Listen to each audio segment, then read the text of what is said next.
Hello friends, welcome to our channel Life Skills All in One. At last 11th bipartite settlement finally sign हो गया आज 11/11/2020 को workman के लिए भी और ऑफिसर्स के लिए भी। वर्कमैन की वीडियो मैं डाल चुकी हूँ और अब ये ऑफिसर्स के लिए जो जो डिटेल है वो मैं आपके साथ शेयर करूंगी। अगर अभी तक आपने हमारे चैनल को सब्सक्राइब नहीं किया है तो प्लीज़ सब्सक्राइब कीजिए और बेल आइकन दबाना ना भूलिए ताकि आपको फर्दर नोटिफिकेशंस हमारे वीडियोस की मिलती रहें। इसमें कुछ नई चीजें इंट्रोड्यूस हुई हैं। परफॉर्मेंस लिंक्ड इंसेंटिव है, annual encashment of privilege leave और फैमिली पेंशन और लीव रूल्स भी कुछ चेंजेस हुए हैं।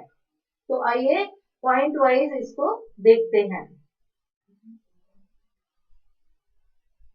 ये आपके सामने है joint note, 8th joint note है ये। आज 11/11/2020 को ये साइन हुआ। इसमें पूरा conclusion of discussions between IBA and officer association है, वो मैं आपके सामने एक पॉइंट बाय पॉइंट डिस्कस करती हूँ। ये सैलरी रिवीजन फॉर ऑफिसर्स के लिए ज्वाइंट नोट है जो कि साइन हुआ है। इसमें नेगोशिएटिंग बैंक आईबीए और हमारे 29 बैंक्स हैं, जिसमें फॉरेन बैंक्स 5 फॉरेन बैंक्स और 12 नेशनलाइज और प्राइवेट बैंक्स भी इंक्लूड है। और ये देखिए ये सबके साइन हैं। तो अब मैं मेन मुद्दे पर आती हूँ कि हमारे पे स्केल क्या रहेंगे ऑफिसर स्केल्स में। स्केल 1 में ये पे स्केल हमारा शुरू हो रहा है 36,000 से, 36,000 से। उसके बाद 1490 की 7 इंक्रीमेंट्स होंगी तो स्केल पहुंच जाएगा 46,430। और फिर 1740 की 2 होंगी, उसमें स्केल लास्ट में पहुंच जाएगा 49,910। इसके बाद ये 1990, ये स्टेगनेशन इंक्रीमेंट की बात हो रही है। इसमें फिर ये स्केल पहुंच जाएगा 63,840, 63840।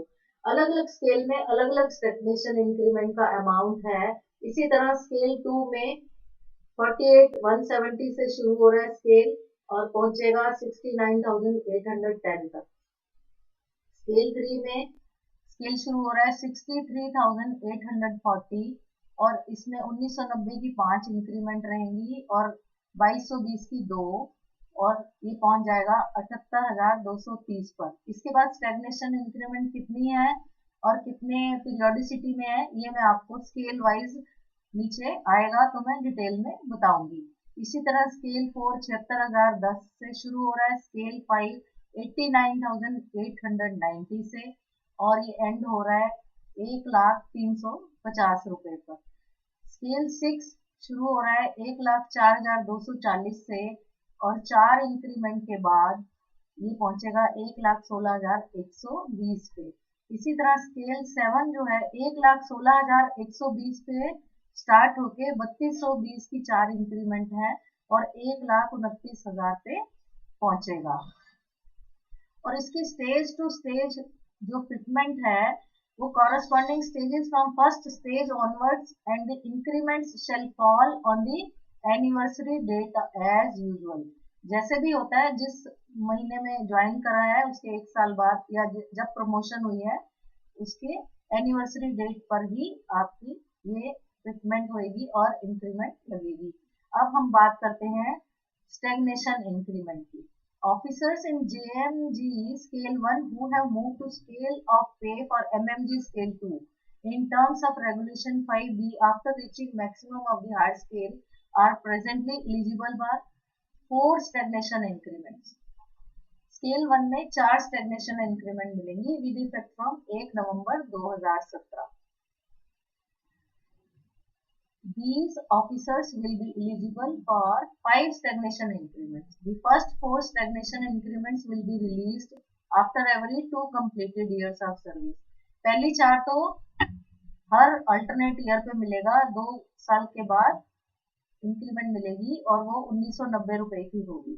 और नेक्स्ट 2 जो मिलेंगी वो 2220 रुपए की एक होगी। द फिफ्थ स्टेगनेशन इंक्रीमेंट जो है वो भी 2220 की होगी। वो will be released 2 years after receipt of fourth stagnation increment और with effect from 1 November 2017 whichever is later. तो इस तरह दोस्तों MMG स्केल 2 में ये इंक्रीमेंट जो है ये 2220 रुपए की पहली 4 होंगी और फिफ्थ भी 2220 की ही है और इसी तरह ये 1 नवंबर 2017 से मिलेंगी। और जिसको ड्यू हो गई लेकिन सेटलमेंट अब हुआ है तो उसका एरियर मिलेगा और जो रिटायर हो गए हैं उनकी वो इंक्रीमेंट लग के उस हिसाब से पेंशन भी फाइनलाइज होगी, वो भी इम्प्रूव होगी। इसी तरह स्केल 3 में भी ये इंक्रीमेंट जो है पहली 4 है वो 2220 की है और फिफ्थ जो है वो 2500 की है। ये हर 2 साल में एक बार मिलेगी और जो सिक्स्थ स्टेगनेशन इंक्रीमेंट है वो 2500 में है। वो भी will be release 2 years after release of fifth stagnation increment on 1 November 2017 और with effect from 1 November 2017 whichever is later. इसी तरह ऑफिसर्स इन असेंबली स्केल 4 में जो प्रेजेंटली एलिजिबल थे 1 स्टेगनेशन इंक्रीमेंट 2500 की, अब उनको एक और एडिशनल स्टेगनेशन इंक्रीमेंट मिलेगी, वो 2730 रुपए की होगी after 2 years of receipt of first stagnation increment और with effect from 1/11/17 whichever is later. तो दोस्तों इस तरह स्टेगनेशन इंक्रीमेंट की बात हमने कर दी। अब हम देखते हैं स्केल 5 की स्टेगनेशन इंक्रीमेंट 2970 रुपए की है 2 years after reaching the maximum of scale और with effect from 1/11/2020। स्केल 5 की जो इंक्रीमेंट करी है इन्होंने 1/11/2020 से करा है विच एवर इज लेटर। अब हम बात करते हैं डियरनेस अलाउंस की। तो ये दोस्तों वर्कमैन की तरह ये भी 0.07% ही पे का है और जो हाउस रेंट है वर्कमैन में तो सबको बराबर दिया गया, लेकिन यहाँ पर पहले जैसा ही रखा है जैसा 10th बाइफर्टेड सेटलमेंट में था। HRA विद इफेक्ट फ्रॉम 1/11/17 जो हमारी बेसिक रिवाइज हुई है उसका मेजर ए क्लास सिटीज में and project area centres in group A that will be 9% HRA। Other places in area 1 and project area centres in group B and state of Goa इसमें 8% रहेगा। इसके अलावा accept 2 बाकी सारे प्लेसेस में 7% HRA रहेगा। और इसमें वही है दोस्तों, अगर आप हाउस रेंट रिसीव देते हैं, हाउस रेंट अलाउंस लेते हैं और आपके पास अपना घर है तो आप 150% हाउस रेंट अलाउंस के लिए एलिजिबल हैं। तो और अब CCA की बात करते हैं हम, ये भी अलग अलग है।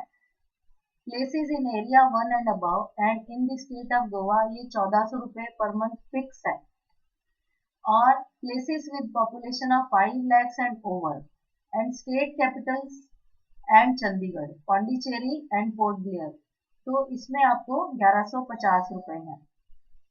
Location allowance non CCA centres with effect from 1/11/17 ये फिक्स अलाउंस 700 रुपए है। जो नॉन CCA सेंटर्स हैं इसमें फिक्स कर दिया है 700 रुपए और इसके लिए कोई DA नहीं मिलेगा और इसमें सुपर एनुएशन बेनिफिट के लिए भी ये नहीं लिया जाएगा।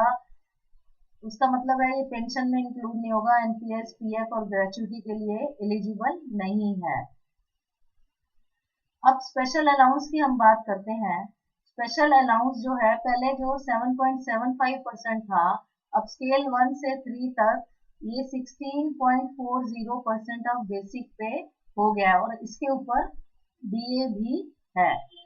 अब जैसे हम बात करते हैं स्केल 4 एंड 5 की, तो ये special allowance 19% of basic pay है, 19% plus applicable dearness allowance thereon. तो डियरनेस अलाउंस तो वही दोस्तों 0.07% है और स्केल 6 और 7 के लिए 20% of basic pay plus applicable dearness allowance thereon. तो दोस्तों ये एक और बात बता दूं, special allowance with applicable DA thereon shall not be reckoned for superannuation benefits मतलब पेंशन वगैरह में ये इंक्लूड नहीं होगा, ना ही एनपीएस में, पीएफ एंड ग्रेचुइटी में, किसी चीज में इसका इंक्लूजन नहीं होगा। ये तो बस जो वर्किंग है एम्प्लॉइज, उनको ये बेनिफिट हुआ है, स्पेशल अलाउंस जो बड़ा है या इस पे डीए मिलेगा, ये पेंशन कैलकुलेट करने के लिए इंक्लूड नहीं होगा। इस तरह अब ये pension including state Bank of India, state bank की पेंशन जैसा कि आपको पता है कि वहां पर सीपीएफ है, कंट्रीब्यूटरी फंड, थर्ड बेनिफिट है, वहां पर उनको पेंशन भी मिलती है और कंट्रीब्यूटरी पीएफ भी, बैंक भी कंट्रीब्यूट करता है। अब हम बात करते हैं पेंशन के लिए जो 1/11/17 के बाद रिटायर हुए हैं, फ्रेंड्स ये बड़ी इंपॉर्टेंट बात है, उनको भी ये बेनिफिट मिलेगा अगर उनकी सैलरी रिवाइज होती है, रिवाइज होएगी ही 1/11/17 से, जो उनकी बेसिक रहेगी वो सारा उसके ऊपर वो डीए वगैरह मिलके जो भी पेंशन बनेगी वो सारा बेनिफिट हमें मिलेगा। जैसे मैं बताती हूँ, for the period of 10 months falling on and from 1 November 2017 the actual pay drawn by the officer under this settlement. तो ये सेटलमेंट में जो एक्चुअल पे ड्रॉ होएगी उसी के बेस पर, जो लास्ट 10 मंथ्स रहेंगे उसी के बेस पे पेंशन की बेसिक वगैरह सब डिसाइड होएगी। For the period falling prior to 1st November 2017, the actual pay drawn by the officer plus dearness allowance at the rate of 47.8% thereon will be notionally reckoned as pay for the purpose. तो दोस्तों अब बात करते हैं option not to claim incremental commutation on revised basic pension. तो दोस्तों जो retire हो गए हैं और उन्होंने कम्यूटेशन के लिए ऑप्शन दे दी थी और कम्यूटेशन ले भी लिया है, उनको एक ऑप्शन ये फिर से दी जा रही है कि वो अगर कम्यूट नहीं कराना चाहते तो उनका प्लस माइनस एडजस्टमेंट हो जाएगा। वो उनकी अपनी डिस्क्रिशन है कि उसको वो कम्यूट कराना चाहते हैं या नहीं कराना चाहते। 15 साल के लिए जो होती है, फिर और पेंशन पे जो डीएमएस रिलीफ है वो पहले जैसा ही रखा है कि 6 महीने में मिलेगी और quarterly average of all India consumer price index for industrial workers in the series 1960 is equal to 100। ये तो रहेगा ही, और ये राइज और या फॉल होगा 4 पॉइंट्स पे ओवर 6352 पॉइंट्स। ठीक है जी। अब हम बात करते हैं पीएफ की। पीएफ वही 10% रहेगा, लेकिन officers of State Bank of India will continue to be covered by CPF scheme, contributory fund. अब हम बात करते हैं एनपीएस की। न्यू पेंशन फंड में जैसा कि 10th बाइपर्टाइट सेटलमेंट में था, 10% कंट्रीब्यूट करता था बैंक और 10% ही एम्प्लॉय का कंट्रीब्यूशन होता था। अब बैंक का कंट्रीब्यूशन बढ़ाकर ये 14% कर दिया गया है। और इसी तरह जो सर्विस चार्जेस लगते हैं, the service charges by the service provider fund manager of NPS will be borne by the bank from the year financial year 2021। 2021 से ये बैंक ही बॉर्न करेगा, एनपीएस का जो सर्विस चार्जेस है वो बैंक बियर करेगा, मतलब बैंक ही देगा। अब ऑफिसर इन जीएमजी स्केल 1 और एमएमजी स्केल में पहले जो ये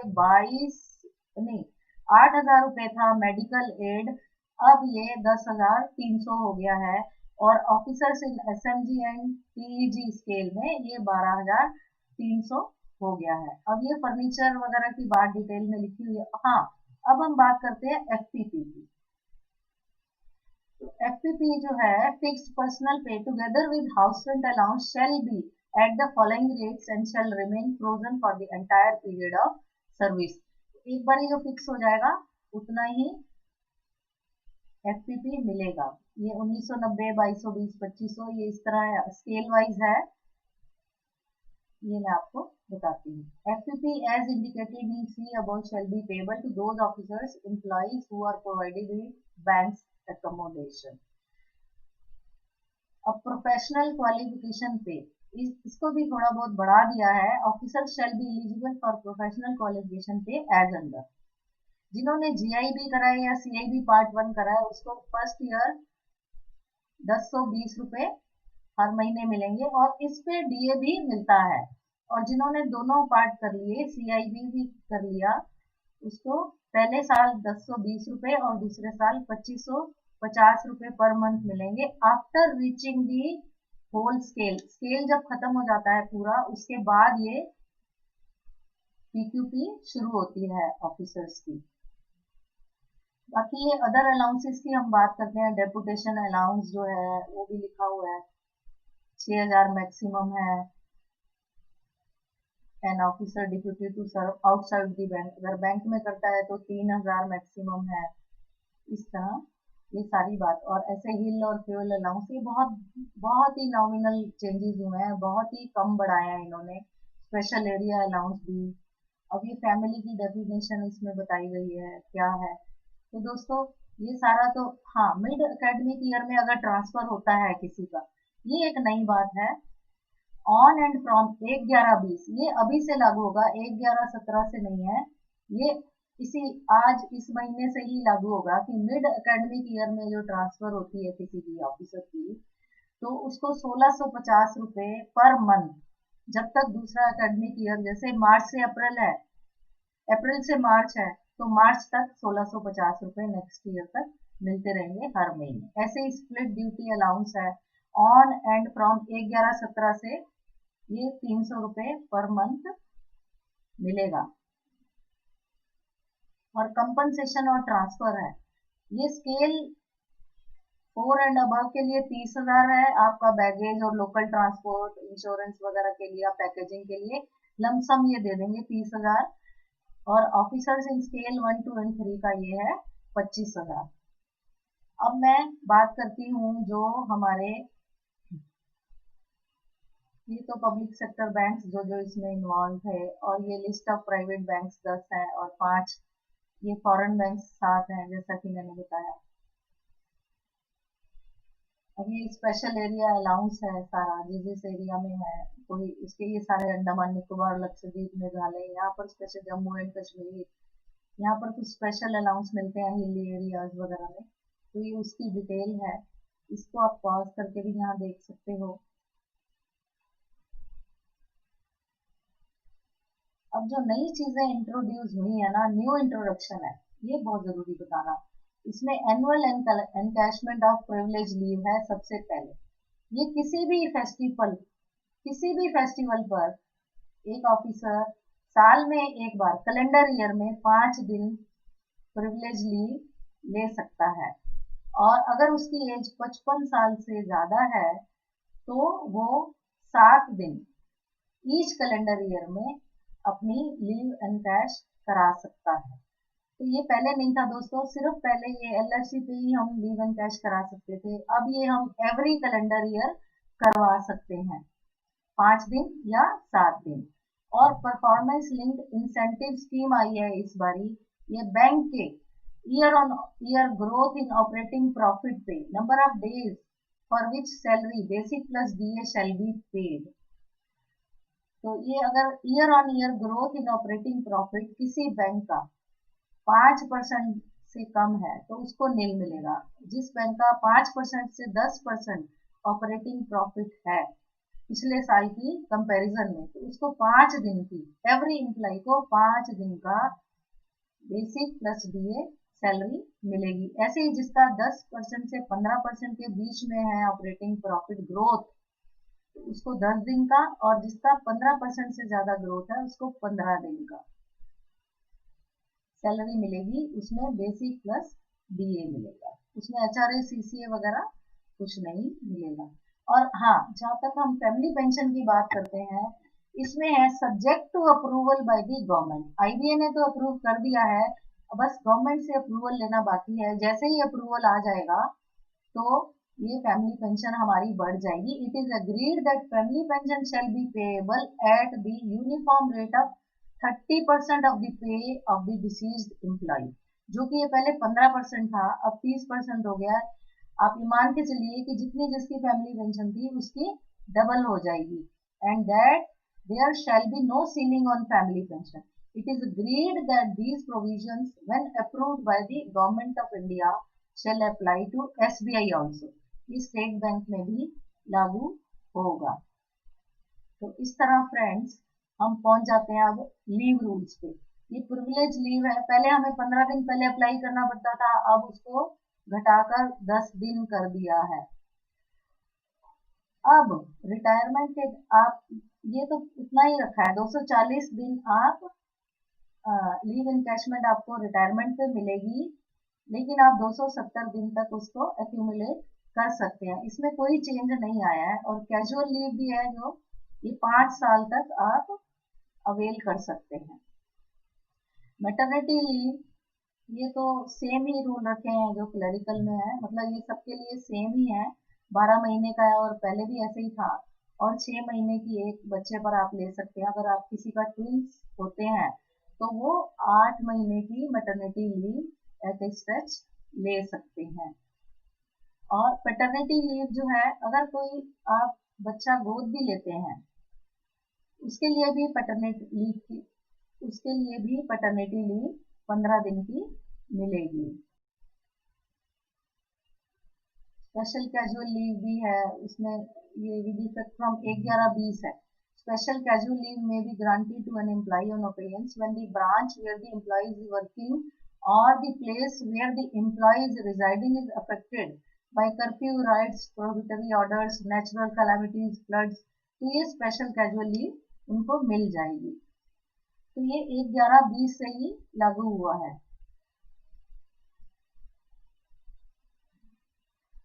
और 1/11/20 से ही 4 दिन की स्पेशल कैजुअल लीव जो फिजिकली हैंडीकैप्ड एम्प्लॉइज हैं उनको भी ये स्पेशल 4 दिन की कैजुअल लीव और मिलेगी। जैसे 12 है ना, तो उनके लिए वो 16 हो जाएंगी। ये बाकी एक्स्ट्रा ऑर्डिनरी लीव के लिए भी लिखा हुआ है। 3 महीने तक आप without pay extra ordinary leave ले सकते हो, और 4 महीने तक एक्सट्रीम मेडिकल सर्कमस्टांसिस कोई है वो आप ले सकते हो। और मैक्सिमम पूरी लेंथ ऑफ सर्विस में आप 2 साल से ज्यादा विदाउट पे नहीं ले सकते। और इसमें अगर आप लेते हो ये मेडिकल ग्राउंड्स पे विदाउट पे छुट्टी, तो ये आपकी सीनियरिटी पे अफेक्ट नहीं करेगा। तो दोस्तों, दैट्स ऑल फॉर टुडे। नमस्कार।